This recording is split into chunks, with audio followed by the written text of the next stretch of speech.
Hello, peeps. Yeah, today I'm designing my Christmas cards, and I got a very interesting question that I wanted to pursue while I'm painting the Christmas cards. If you had any space you wanted and any money you wanted, which pets would you like? Um, as you may maybe notice from my surroundings, I have so much chaos that let's say I'm my own child, I'm my own pet, and I have enough on my hands organizing myself in a halfway reasonable way. So at the time, I don't want any pets, please and thanks. But principally, if I had the right social network to help me, um, I would love dogs.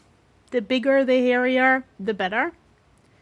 I would love cats from a cat shelter because cats are like independent thinkers, and like as a child I was like the total dog person. I wanted to run with a dog as long as I could still run better, but the older I got and the worse my joints got, the more interested I got in cats because they use me as a living climbing tree.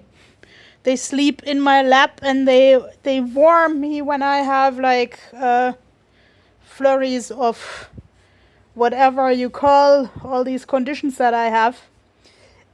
Yeah, and this time I wanted to picture them with a Christmas tree. I know of some people who don't have a Christmas tree because they have a very playful cat that wants to catch everything. And here I'm trying to paint a walrus mama with baby. That's supposed to be the baby's head. I know now it looks like a little bit of modern art that I maybe could sell to a tourist for a lot of money. But principally, I want to write big Christmas wishes under this because I don't celebrate Christmas as such, but I want it to be a celebration of humor and love and like also closeness on everybody's own terms. Like in the autumn, someone in my circle of friends said, and there was news of a walrus, and we used that news of a walrus a little bit as a running gag to talk about something new. I would actually also like to have goats because they are clever, and I would like to learn to milk them, and I would like to learn to make cheese of the milk because I really like goat cheese. But again, a lot of conversations that I have with pet owners are about like you can't do anything else than the pet spontaneously. Like, of course, depending on the species, but this is one, so to say, risk. And I, as a disabled person, think that I would need a lot of help to take care of whatever animal there is. And I'm open to a lot of animals.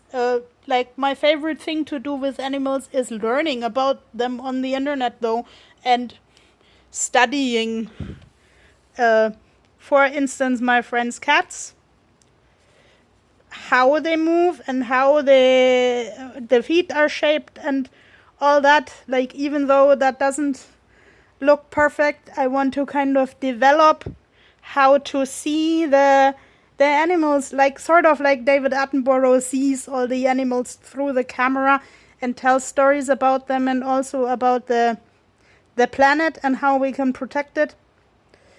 I want to tell stories about the animals, legends.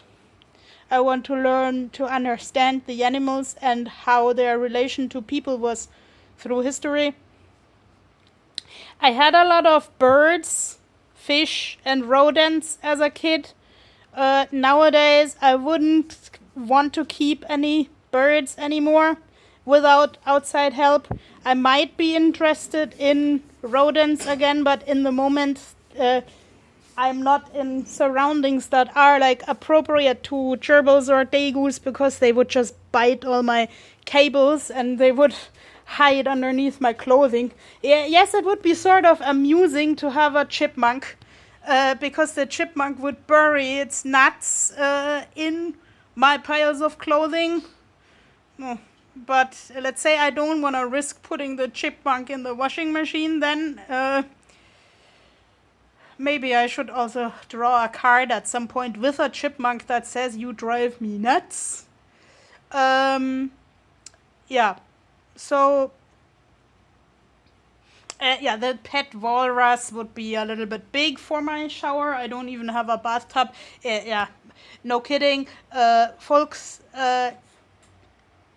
I would not buy any pet that does not fit into my life. I mean, I once had a guest cat that sought shelter from the storm in my apartment, and it was a really, really tiny kitten that walked like me with a limp. And I would have loved to accommodate that kitten, but at the point I was a vegetarian, so I didn't even have anything to offer to the guest. I have cat scent though, because I use this to make the road less slippery so I can walk on it. So I always have a little bit of cat sand in a container in my pockets in the winter. And whoever doesn't want to slip can actually just follow me. So these were the thoughts of the day. Stay safe, stay cool, and happy preparation for Christmas. Bye-bye.